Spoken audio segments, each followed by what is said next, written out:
Good afternoon. First of all, I would like to thank the invitation to be here today and to welcome this initiative.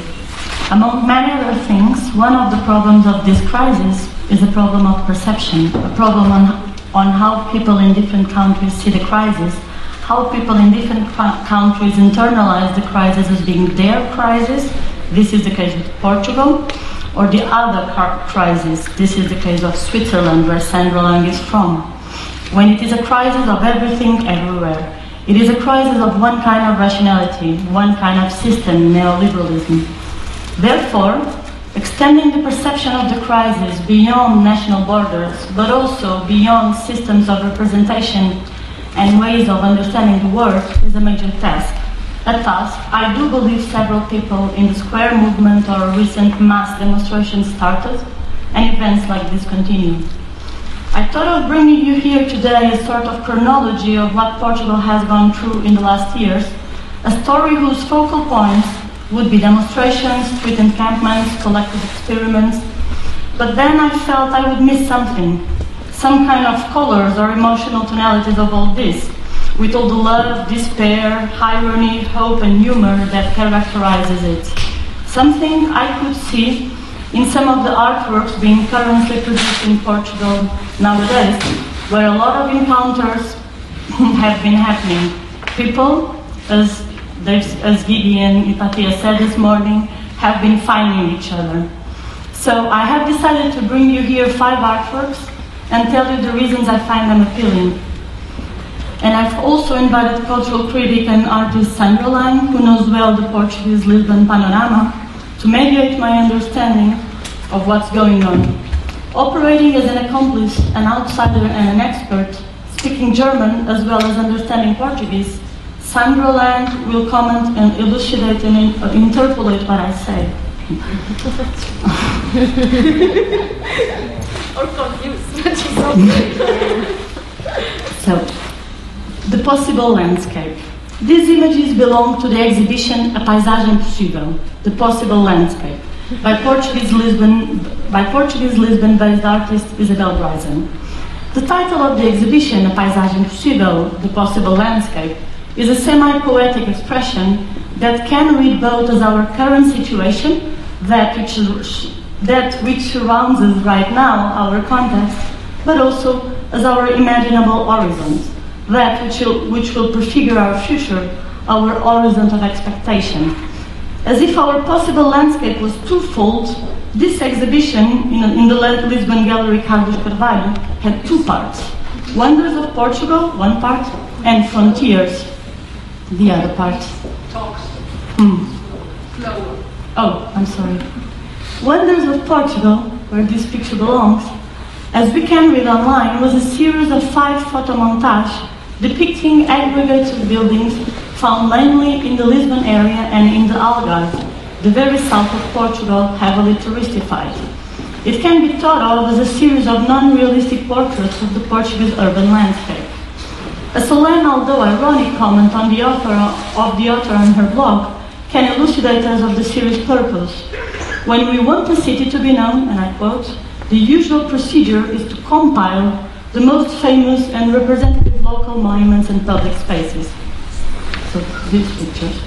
Massive, peculiarly frontal, occupying more than 2/4 of the image size and projected onto a hyper blue sky coming from the painting tradition rather than the photography tradition, these images seem uncannily familiar. They resemble some place we've been to, we've heard about, or at least we know the images as it flashes into our mind as recognizable. The sun shading clarity, the palm trees, some aerobic rooftops, as well as the soft natural landscapes, will send us to exotic places. Wherever it is worth seeing, and it has good weather.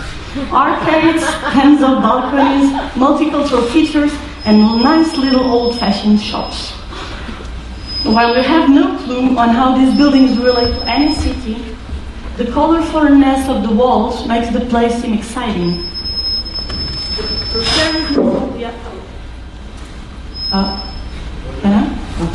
The precariousness.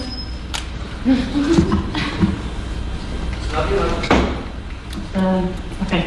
The colorfulness of the walls makes the place seem exciting. The precariousness of the architecture makes it seem mysterious and adventurous. Though isolated as discrete formations and shown empty with no human presence, surrounded by nature only, the number of doors and windows allows us to deduce people live or have lived here. There are plenty of abandoned storefronts and houses.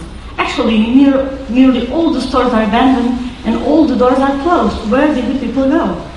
Bryson plays with the aesthetics of the postcard. By gathering aggregates of buildings from both Algarve and Lisbon, assembling them in disturbing epic architectures and naming them wonders of Portugal, the image of the country she gives us is, for Englishmen to say, which is a Portuguese expression, a mixture of exotic corners and palm trees.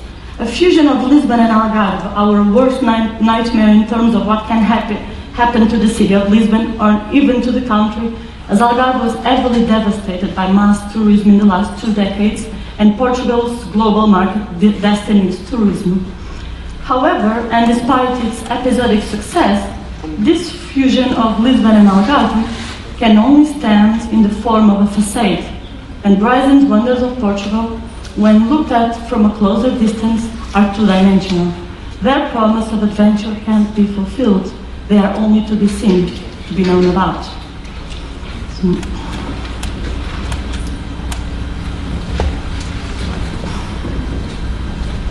On Frontiers, the other photomontage series that integrated the possible landscape exhibition, although using similar procedures, but this time using pictures from the periphery and the suburbs of Lisbon, from places like Antonio was talking before, Bryson is more aggressive with the color in the sky, which is yellow, green, beige, and she chooses not to give frontal two-dimensional images, but rather to present landscapes where perspective seems to exist, but where it is suddenly interrupted.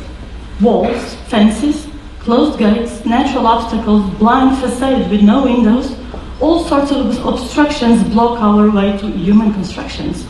We cannot enter any building, and the only thing left is to keep walking through desolated paths. Maybe that is why the sky gets expressionistically yellow. If Wonders of Portugal is all about centers, tourism, what of the country is to be seen, Frontiers is about what isn't to be seen, peripheries, wastelands, suburbs. Portuguese cities have big suburban areas where you can find more people living than in the cities themselves.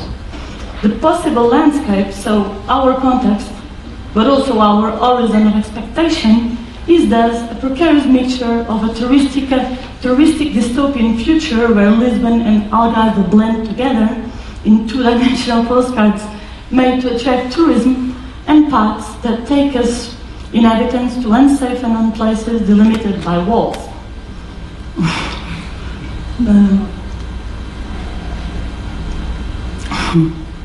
Now for the second part, called desbarato. Desbarato means to sell out everything for free almost.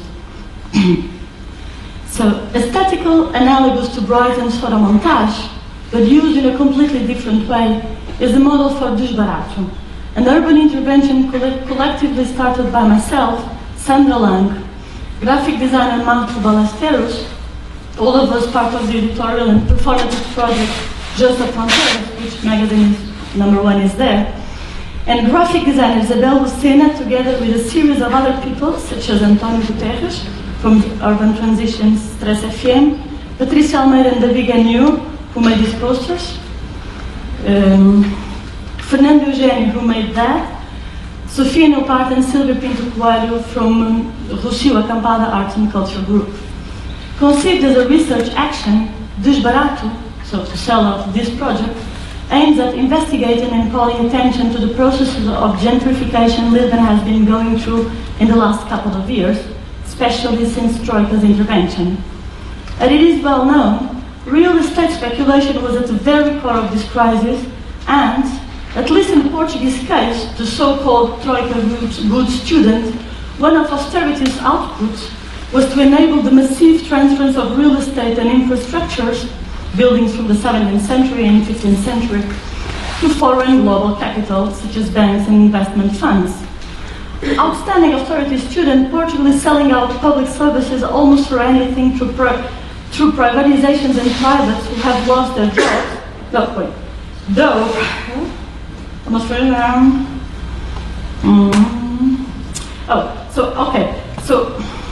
Portugal is selling out everything almost for nothing, and actually major alterations to real estate legislation were part of Troika's first memorandum. So one of the first measures of Troika was a big change in the law of the rent and in the possibilities for foreign capital to buy buildings and to actually, mostly for touristic reasons. As even the most distracted tourist can notice, Portugal seems to be for sale. There is no single street where you won't see a sign saying for sale, to rent, for lease, or stock clearance.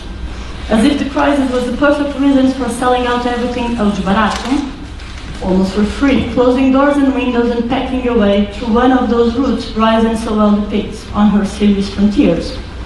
Remax, era Century 21, and even luxury Sotheby's, not so widespread in the country before, show up at every window waving tempting proposals of becoming, if not a happy owner, at least a desperate seller. In the specific case of Lisbon, everything is happening at a strikingly fast pace, in an almost opaque way, and most of the time it is very hard to understand what's going on before it actually happens. Several phenomena coincide, from cleaning the face of entire districts, as in the case of Bonerich's intendant, to ascribing the management of an entire square to a partially private cultural management firm, as in the case of Matrimonich, to the brutal sellout of entire downtown blocks to global corporations, or the opening of the Lisbon cruise terminal in the very center of the downtown area and its daily flooding with massive rivers of tourists, what seems to be at stake is simultaneously a traditional gentrification process and a highly experimental process of mega gentrification, to use Brian Holmes' expression. On his essay written for the 2009 6th Sydney exhibition, There Goes the Neighborhood, on the complex life of the cities and how the phenomenon of gentrification is altering the relationship between democracy and demography around the world, Brian Holmes advances the term mega gentrification to point out the interweaving relations between global rating agencies, such as Fitch, Moody's, and Standard & Poor's, renamed city districts, so areas of the city that now are called fashion district, or design district, or museum mile, like New York, and the fate of the cities. Downtown Lisbon, the so-called Baixa Pombalina, is going through a massive transformation that has obviously to do with the increasing success of the city in global touristic terms. It is in this context that more than 30 hotels are being built, and the district is being refashioned for tourists, not for inhabitants. Entire buildings are being transformed into accurate two-dimensional wonders of Portugal, where, unlike in Bryzon's image, one can really enter and feel the fragrance of thousands of little clean, freshly made Portuguese beds, or even taste tiny Portuguese pastry made by Portuguese polyglot, highly skilled workers. The image I'm showing you here is the scale model for the action with the title Desbarato, Desbarato. In 2 weeks, the people in this project will try to cover an entire block with posters on gentrification, speculations, evictions, and mass tourism. It is a massive graphic design project done in response to the recent eviction of all the inhabitants of the area, as well as the forced closure of shops nearly 100 years old. There is almost no official information on what will happen to downtown area. How many hotels will be built, where, and by whom? How many shops will be forced to close and in which conditions? Which other shops will make it to stay? Maybe only big corporations such as Starbucks and H&M, like it's happening now.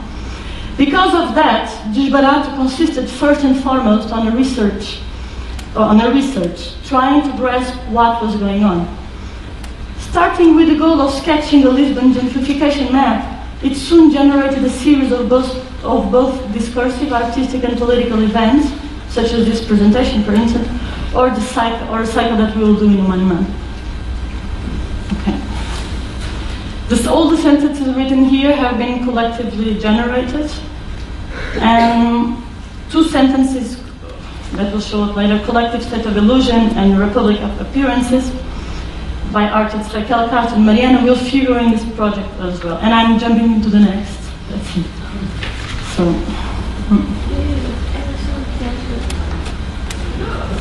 this is called Wannabe. So, Raquel Castro and Mariana Barros are two friends.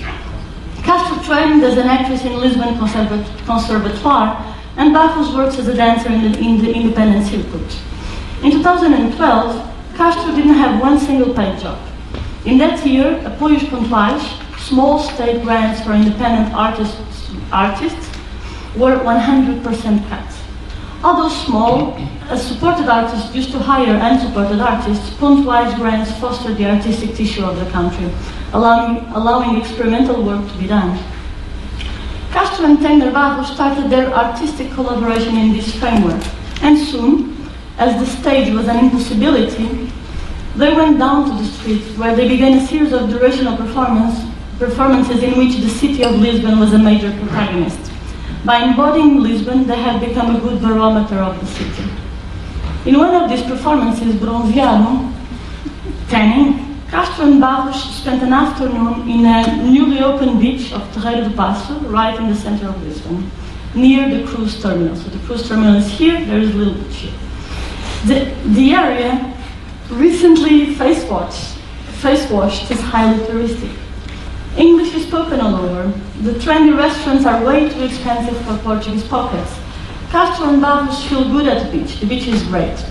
They chat and chat until they feel the need to fulfill their beach experience by getting tanned.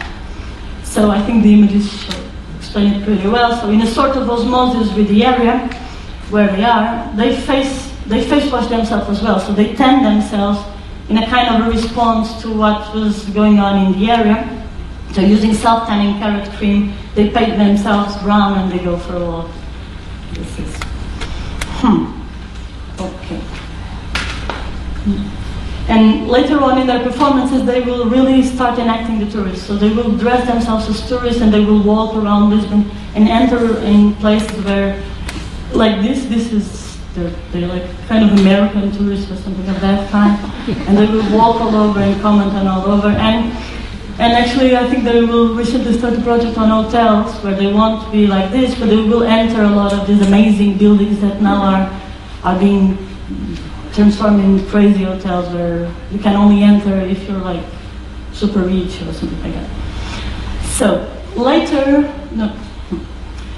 in the same year, they made the Wannabe performance series, where they would wear a t-shirt saying Wannabe and go to places where they would actually like to work, live, or which relating somehow to something they want to be but cannot. If this series of performances, actually what is very interesting in this performance is something that I'm not going to show you. So they start with this, which is about what they want to do and they cannot do in the country. But later on they will do a performance, their first stage performance. They will transform those two tourists, like they will be dressed as those two tourists, and they will start saying, oh, I love this place, I love the smell, I love the texture, I would love to live here, I would be so happy here. And then they start repeating like, I would be so happy here, I want to be happy here, and then they take all this, it's kind of lasts for 10 or 15 minutes, and just this thing of saying, I want to be happy here, it's kind of pretty moving, so to say. Okay. So, according to Portuguese newspaper Publicum, in 2011, Portuguese immigration increased 85%. More than 44,000 inhabitants have left the country, most of them aged between 24 and 29. In 2012, this number rose to 1,000 people, a number which is similar to the 60s mass migrations, but now involving skilled or highly skilled works. Concerning specifically the cultural fields, cuts and reductions have been more than a lot, going from 100% in some cases, in which companies and structures are forced to close, to an average cut of 60%. This, together with the rising cost of electricity, water and housing, caused a bombastic mix of lowered wages, massive firings and consequent readjustments for teams of 2 or 3 workings doing the work which before was done by 10 workers. The shrinking of communication and advertisement budgets, with subsequent decrease of audience, the preference for small-scale, cheap productions, where 1 to 3 performances and no more than 4 presentations, so this is what happened to, but I think we'll leave. Several important dance structures which made or came from the well-known Portuguese new dance of the 90s, such as Forum Dança, Rumo do Fumo, Eira, or Real, are either changing their location or subletting rooms in order to find alternative ways for subsisting. Several were forced to reduce the number of studios, which in institutions such as Forum Dança, which is also the most important dance training in the country, dance training center of the country, might have serious future consequences. In the middle of all this, an entire range of new, highly interesting and exciting collaborations has been forged. People have been finding their ways. But the question is, how long can we stand? Dora Fonseca from Forum Dança was telling me the other day that for her the worst thing was uncertainty. I'm talking about this here because I think the word uncertainty is pretty important concerning these institutions or these structures. So she told me that they had to wait several months beyond the established deadlines for the results of their state fund for 4 years. And in the meanwhile, they didn't know if they would definitively have to close doors, fire more people, or close the school.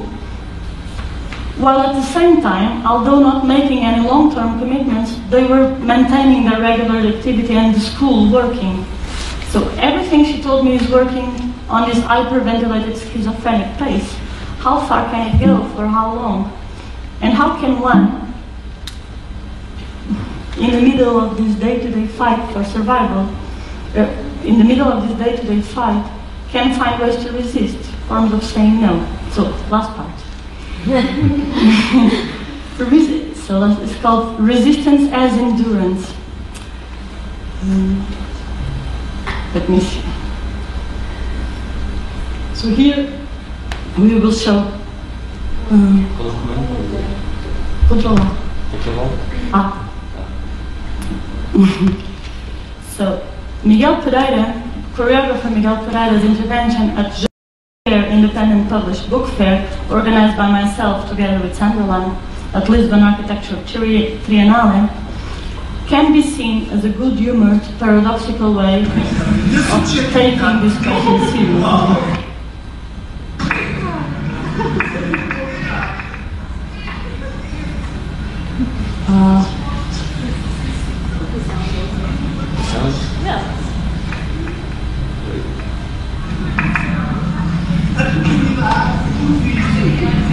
He's trying to be Deleuze while making exercise.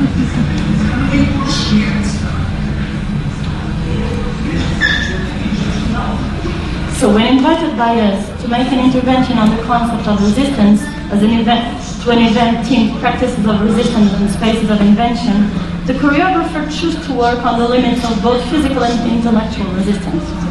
Pereira continuously reads Deleuze, Rancière, Debord, and other complex texts, and simultaneously moves, stretching arms and words, legs and thoughts.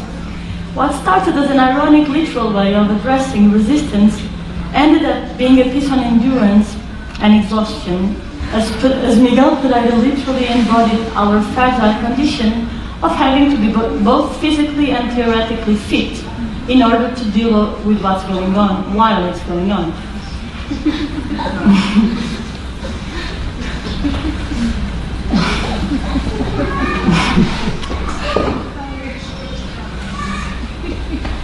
Playing with these incessant nervous macro movements, the choreographer reminds us of the micro movements of stillness and inaction we need to endure. Hilariously serious, this work enacts several of the kinetic contradictions that currently traverse our bodies and our lives. It is essential here to focus on the context of production of this piece. So this work was made for an independent publisher book fair, and somehow this work belongs to this context of popping up collective experiments I told you about at the beginning, and I brought you here today. each one of these pieces, we can talk about it at the end, can be seen as a gesture of resistance, solidarity, critique. They are in themselves practices of invention, and each one of them tells a story. And finally, to finish this part, coming back to the question of how long can we stand and how, I would like to show you one last work, and then we open the debate. Maybe this is the most well-known artwork I brought you here today, which is Atlas by Ana Bigotte Vieira. Maybe several of you have seen it. And it's Ana Bigotte Vieira. They always invite 100 people to work on this with them, and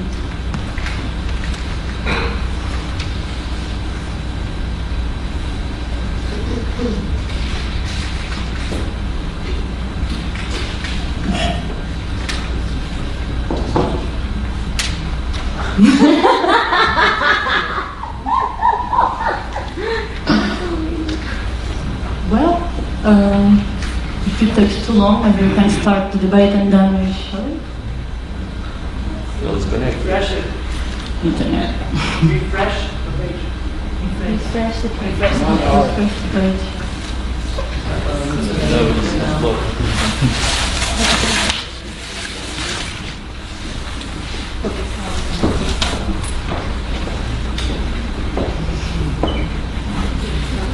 Yeah, I think we can start the discussion, and then if we make it, we make it. I need a mic. Let's try again. Oh, No, it's working. just 2 minutes.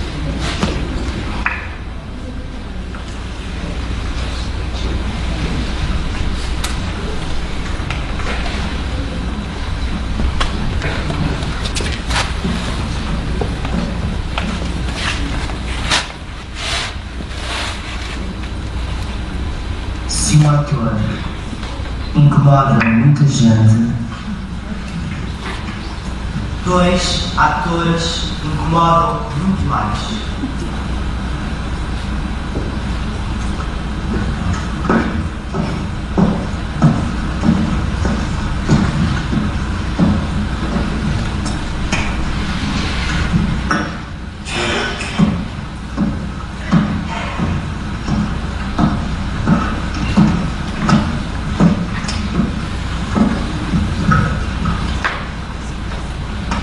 Se 2 auditoras incomodam muita gente,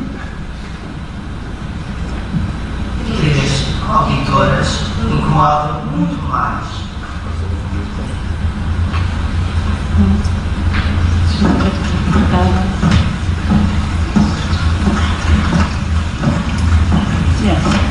De automóveis, Citroën incomodam muita gente.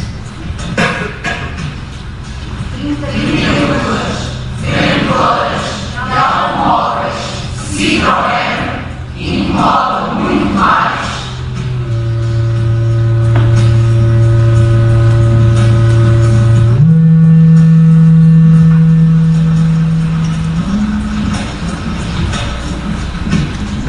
Se 33 cortadores salseiros incomodam muita gente, 34 cortadores salseiros incomodam muito mais. Se 36 secretárias de gabinete do ministro, reformadas por antecipação, com uma grande penalização, incomodam muita gente, 27 secretárias de gabinete do ministro, reformadas por antecipação, com uma grande penalização, incomodam muito mais. 275 mil desempregados incomodam muito mais.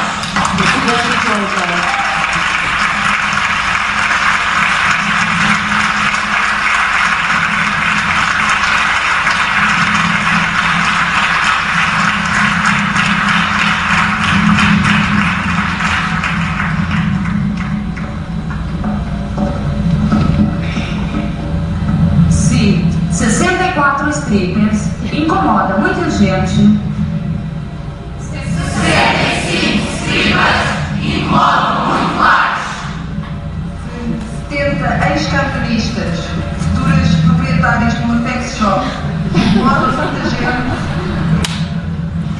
71 ex-cartunistas, futuras proprietárias de uma sex shop, incomodam muito mais.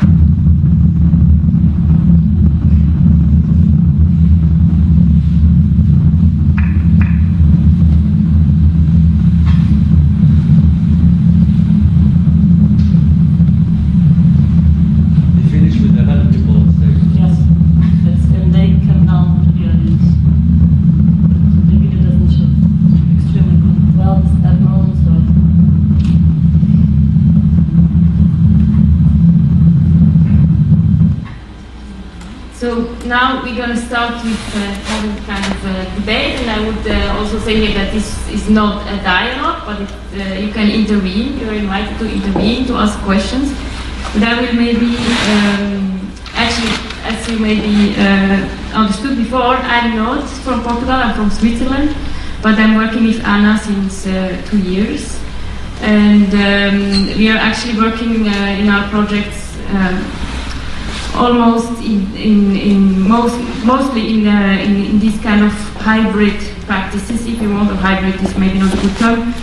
So we are organizing things. We are like the book fair where Miguel Pereira's resistance performance was part, and these practices are always like operating in a way that we don't declare, for example, to be a collective, because we work together, but we work together always with other people. We have sometimes ideas that we do together with other people, or we are included in other people's projects.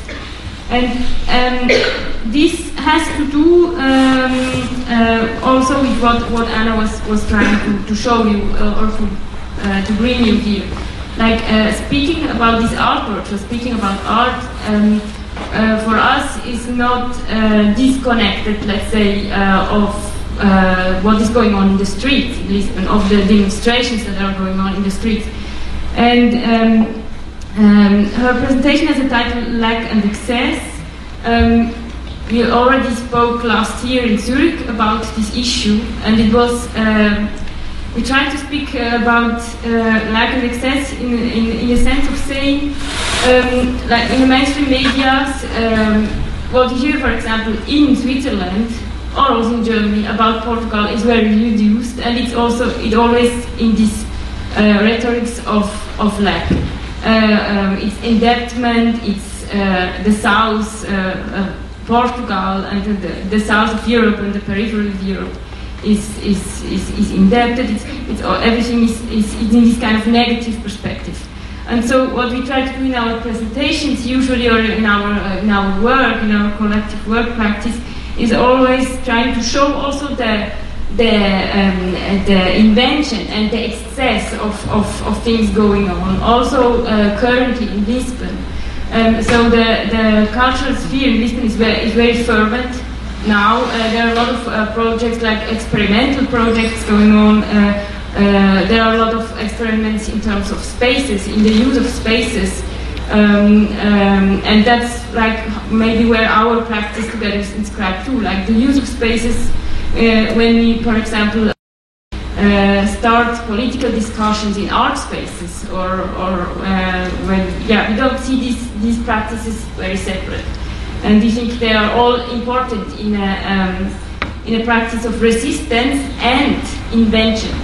So maybe also to link to the presentation we had before with Ugo Matei, which was of course brilliant and very interesting. As we are not all lawyers, some of us are artists, some of us are, I would say all of us, we are several things at the same time. We are students, we are artists, we are precarious workers, I don't know, we are unemployed, we are women or men, or we are queer, and we are several things. But I want to say, I think that also lawyers need to be inspired by these practices of invention. that are going on the street, and we think that they are very, very important. So we think that the occupations of the square are very important. We think that what is going on in the cultural sphere, these new practices, as you see, for example, the Atlas Group, are very important and are showing the capacities and the possibilities that have to arise in this time. Maybe Anna. Would you like to kind of intervene in this question of the new practices and spaces in well, I think it's also a matter of production of knowledge. So it's kind of a matter of, it's not all about numbers, it's not all about, you cannot talk about what's going on if you say how many unemployed, how many fired people. It's because maybe the problem is that we relate to reality a lot throughout all those indices or throughout those ways, and so I do believe that there is something very important going on ways of perceiving the things in ways which are effective, emotional, which have other ways of expressing themselves. Sometimes you can get there much better through an image or through a sound and I think that's why I wrote this, because I take these ways of producing knowledge as serious as other ways of producing knowledge. So I think, I don't know if I answered, but... And in Lisbon, concrete spaces, yes, I think Lisbon some years ago was pretty much more separate. There were a lot of groups of people from cinema, people from dance, people from politics, and I think something really interesting is that now things are much more mixed up, and that's really interesting. I think that's a huge thing going on, and I've never seen it before. So people need each other. People need each other nowadays. Well, it's needing, but the thing is, like, that's maybe also the double part you want to say. It's like resistance. Also, it's also throwing stones, and that's also important. And it's also the need, but it's not also that. It's also the desire. It's also the invention of things. It's not only I cannot stand on my own. I need I need somebody to help. It's also new. It's also discovering that gathering and trying out different things. And for example, the cultural sphere, not seeing each other only as concurrents, but also as people who can share ideas and practices. That's also important. So we have to stop very fast, it seems, because we are over time. But maybe the second point I wanted to mention, maybe also Antonio, and then kind of join the discussion very quickly, is that the first part of the presentation was pictures of Isabel Bryson, of the visual artist Isabel Bryson, and she has a practice, also very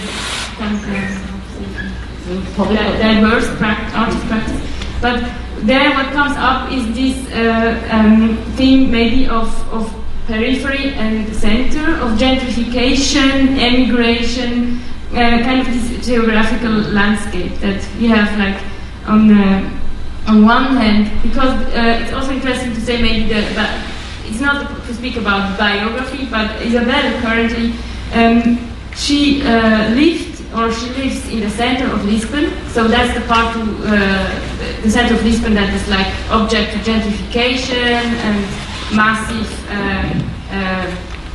structural changes.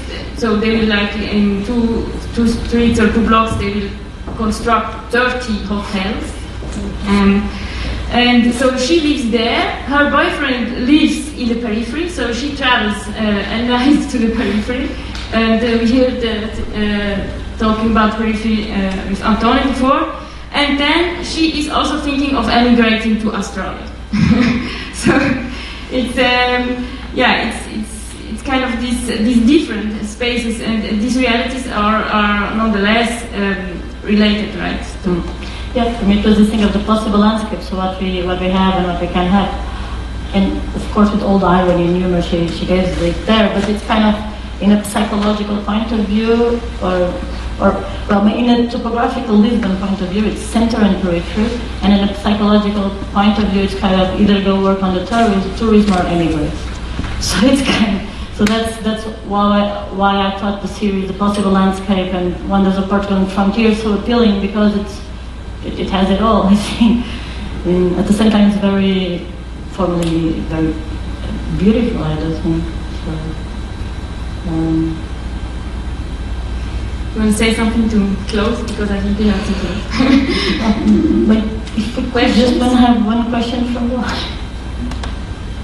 If someone wants to talk, or everybody's very tired.